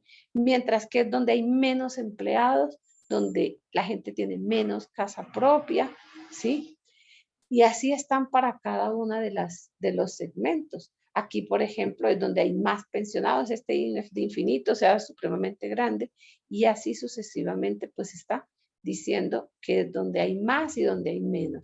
Entonces se ve, aquí es donde hay más independientes, aquí es donde hay más empleados, por ejemplo, en la clase 2 es donde están los empleados, en la clase 1 prácticamente es donde hay más hombres, son los que tienen, es decir, está seleccionando las variables más importantes en cada uno de los clústeres.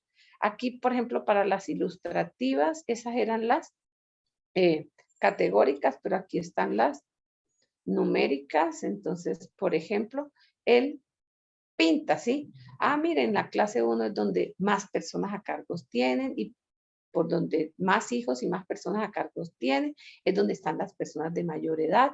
Aquí es donde están las personas más jóvenes, que eran los empleados jóvenes. Entonces uno empieza a describir, el primer clúster tiene estas y estas características, ¿sí?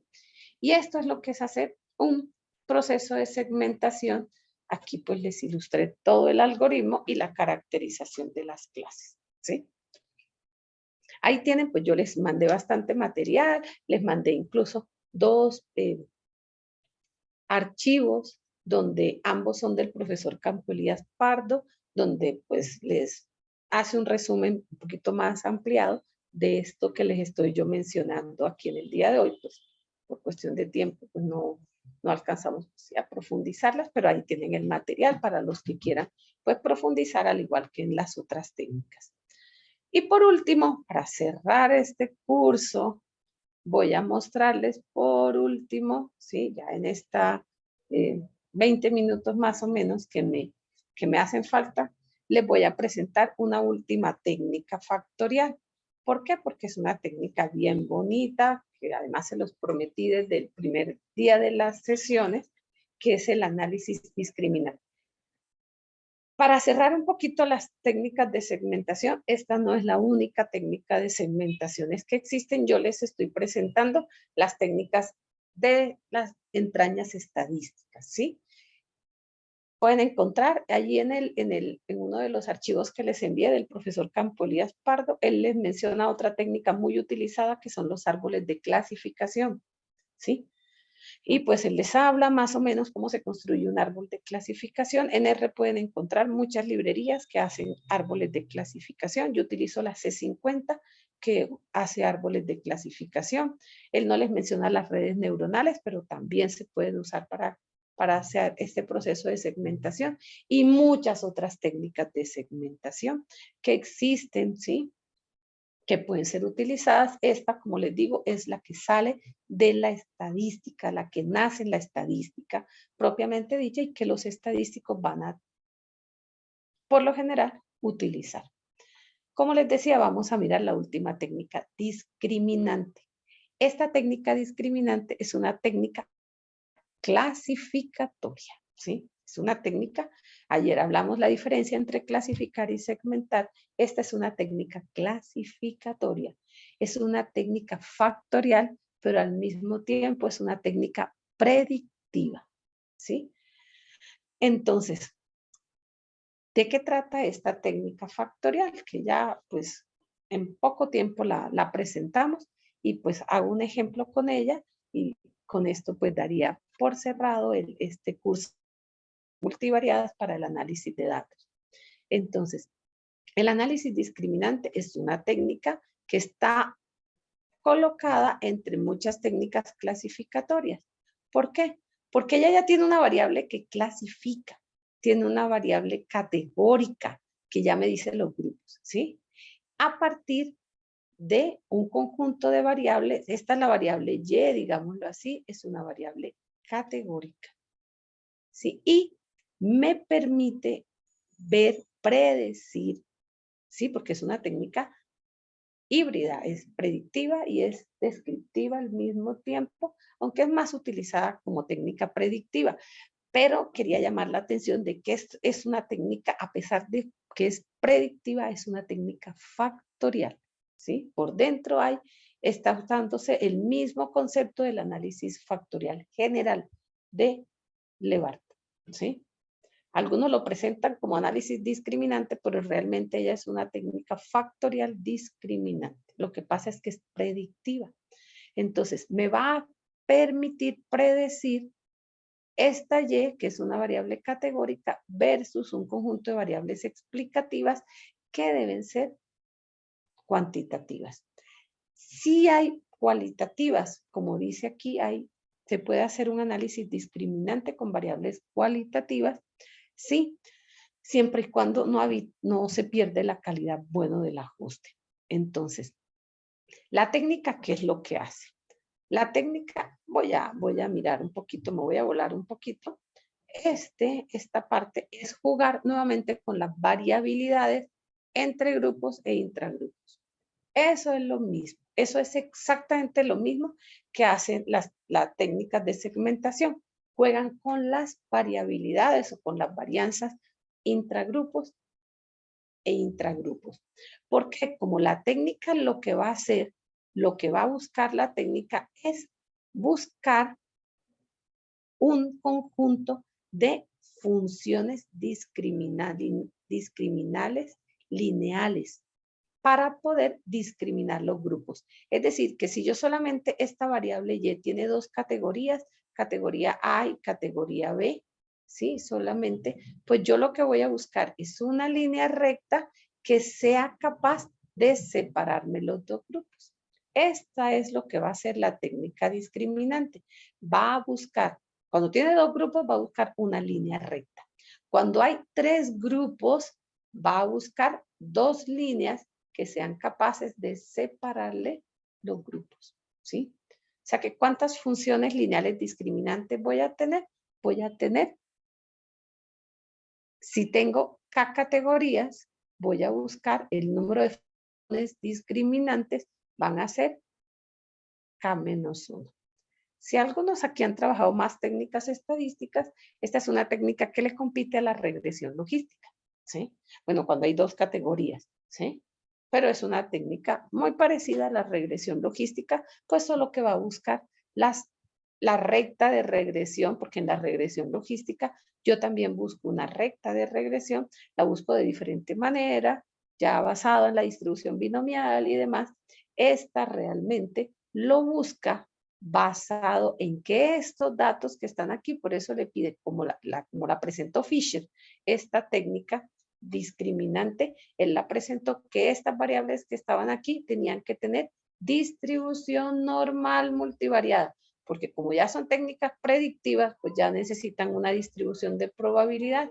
Entonces, la técnica discriminante, como la presentó Fisher, es una técnica donde hay una variable categórica aquí que va a predecir datos que están como variables ilustrativas o covariables, colocándole una restricción, que es que los datos tienen que tener distribución normal multivariada.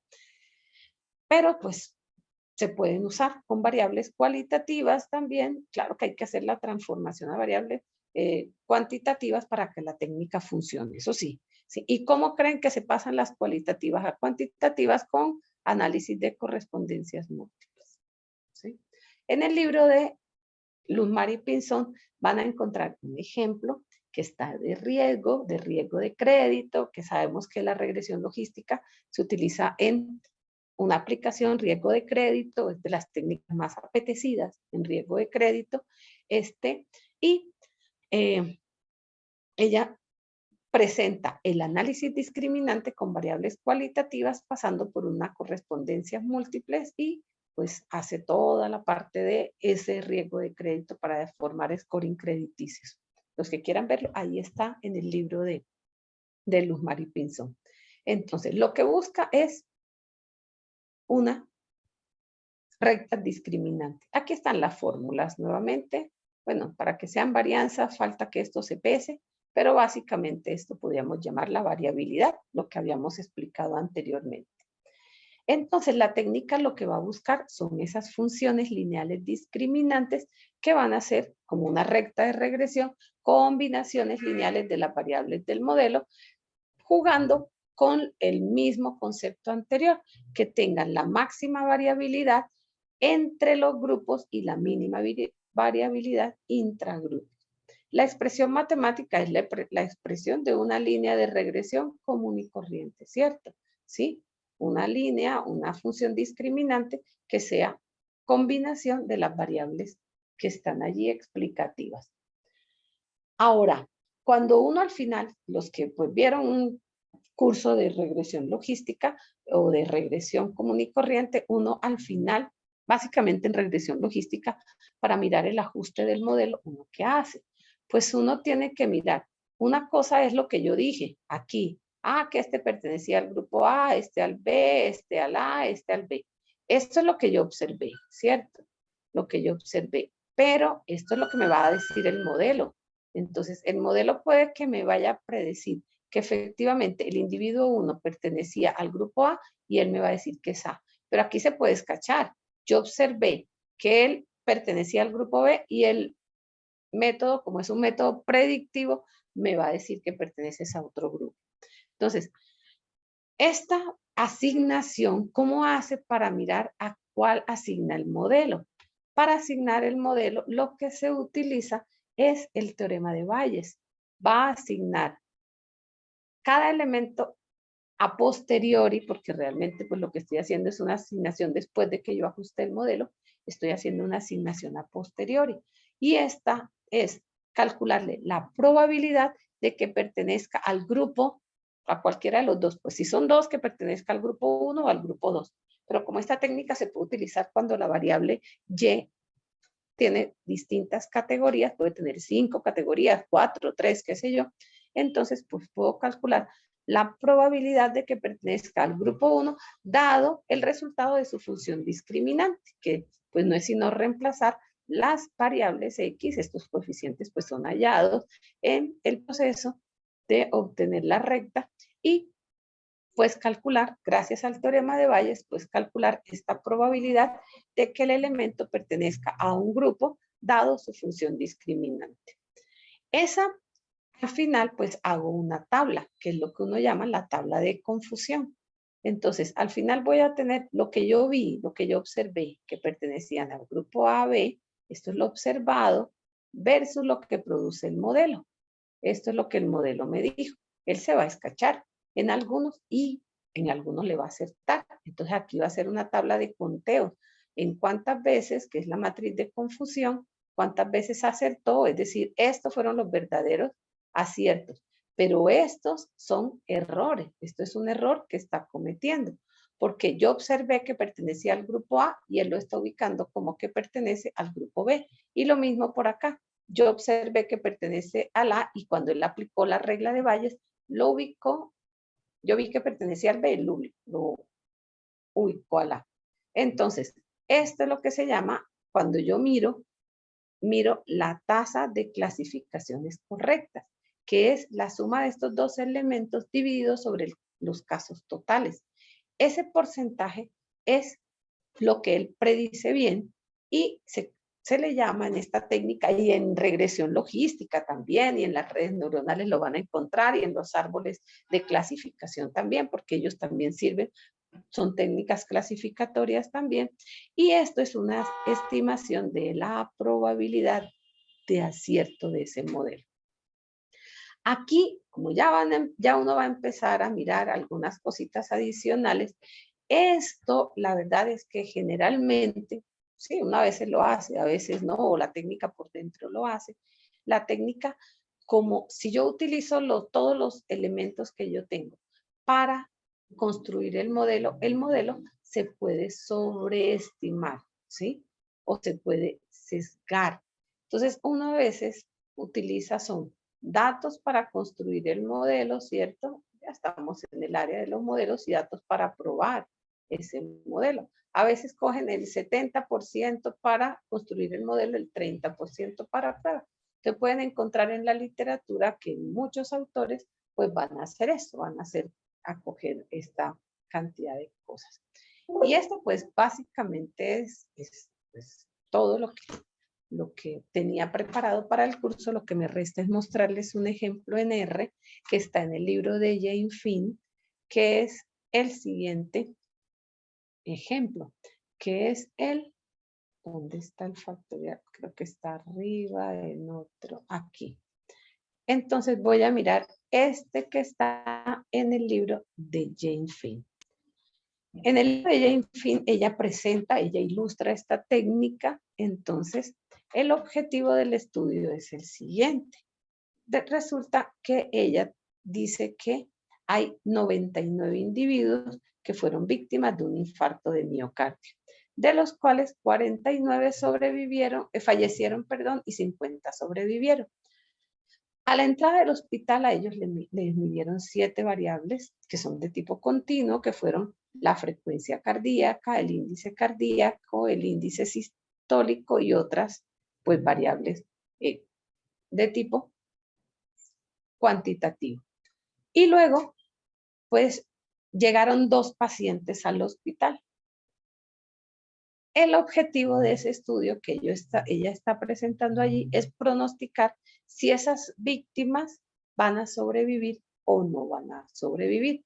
Entonces, este es un caso donde yo puedo precisamente mirar lo que es el análisis factorial discriminante, porque yo lo que tengo es una variable categórica que es si sobrevivieron o no, ¿sí?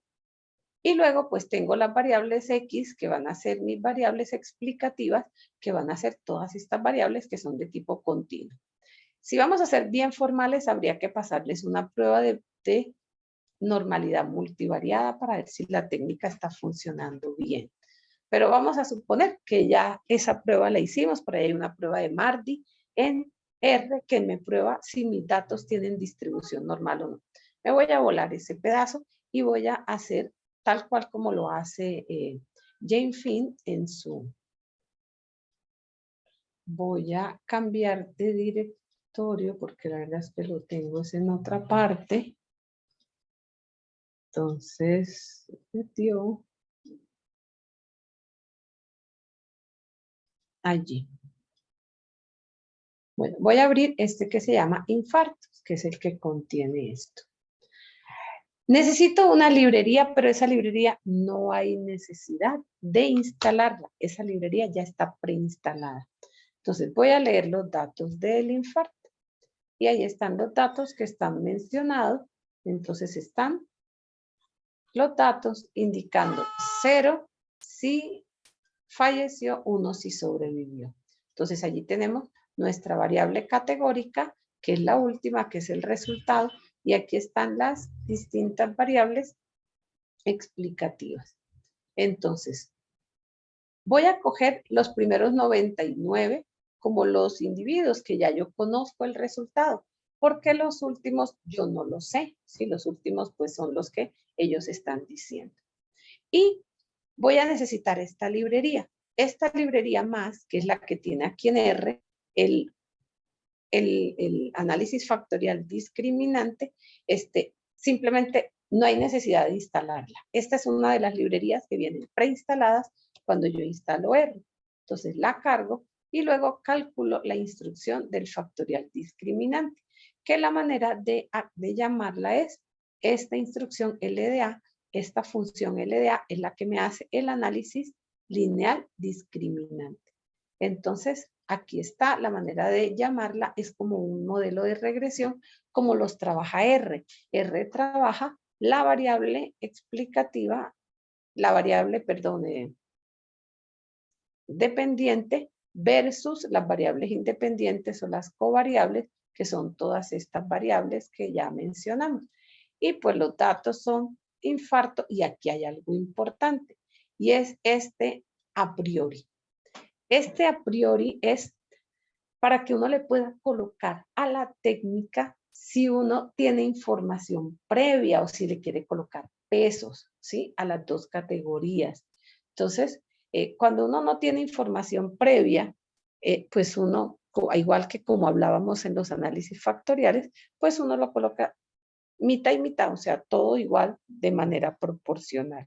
Entonces, esto es algo que tiene esta técnica, aquí este análisis, acá, y es colocarle peso a los casos, ¿sí? Colocarle peso a esos casos.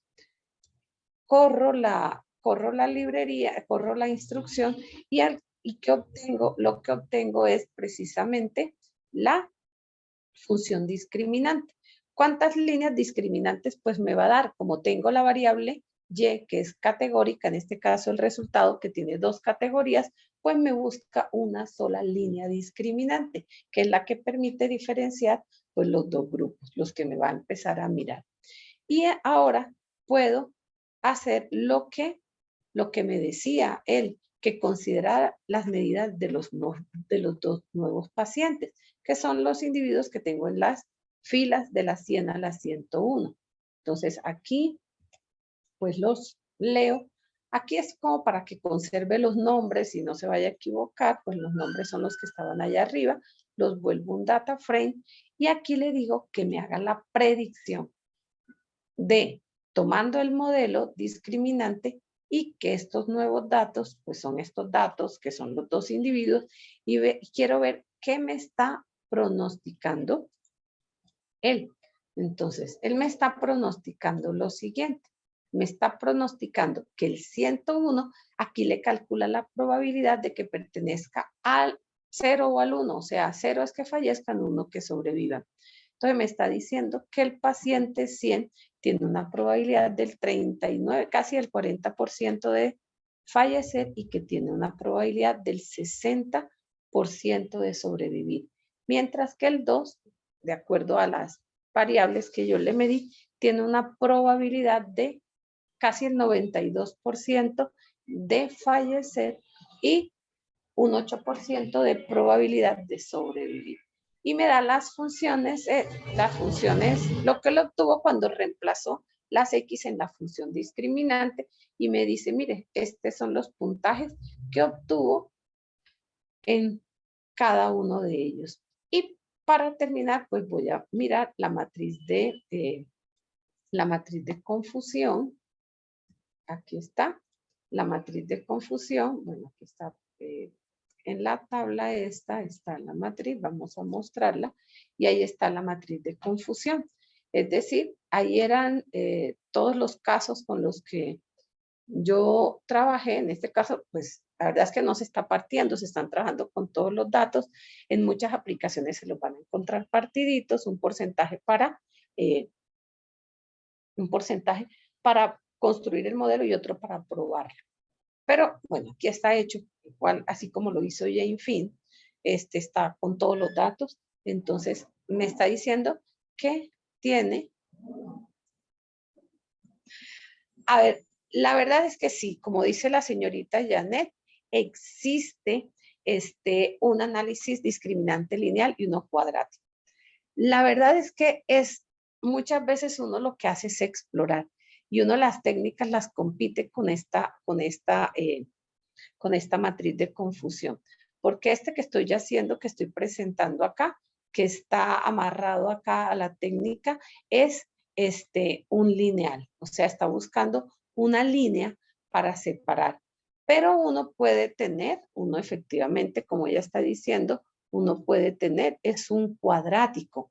En vez de buscar, y eso pues los matemáticos han sido los que han mirado varias veces, y es, en vez de buscar, aquí están mis datos y aquí están el otro grupo, pues yo miro una línea recta. Pero a veces no es que estén tan así, sino que uno los puede ver es a través de una cosa cuadrática donde están los grupos, y la curva pues lo que hace es separar mejor.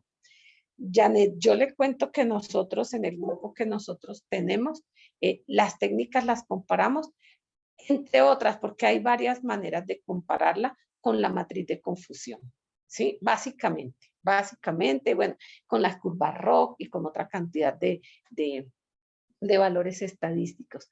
Pero nosotros utilizamos bastante la matriz de confusión, no solamente para comparar discriminante lineal y cuadrático, sino para comparar la regresión logística versus el factorial discriminante versus la red neuronal versus el lineal cuadrática versus las máquinas de soporte vectorial que están tan de moda últimamente, y miramos a ver aquella que tenga mejor probabilidad de tasas de de clasificaciones correctas, pues esa es la metodología que le va ganando a la otra, ¿sí? Por lo general, con la que mejor tasas de clasificación correcta, la que clasifique mejor, la que menos se equivoque, ¿sí? La que menos se equivoca es la que tiene mejor tasas de clasificaciones correctas, porque lo que ella dice es cierto, hay más metodologías y uno puede utilizar un lineal cuadrático, un análisis discriminante cuadrático en vez de un lineal,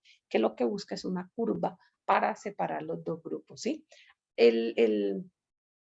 Allí la librería más tiene el cuadrático también, ¿sí? Y uno lo podría mirar y construir la matriz de confusión para ver de pronto cuál le está dando mejor, ¿sí?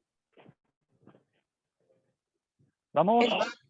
Bueno, esto era más o menos pues lo que, con mucho gusto, Janet. Entonces, bueno, esto es lo que yo les tenía preparado en este curso, pues es una introducción, una mostrarles las metodologías de técnicas multivariadas que existen. Allí tienen material para los que quieran profundizar un poquito. Carlos nos hizo el favor de mostrarnos en Python y pues a mí solo me resta pues darle las gracias por toda la atención prestada durante estos días.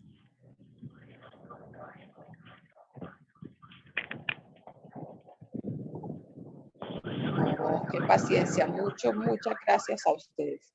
Bueno, y feliz fin de semana para todos y pues muchas gracias. Ahí en la Sergio Arboleda, a la orden, pues cualquier cosa, ya ahí tienen mi correo y pues quedamos en contacto y muchas gracias a todos.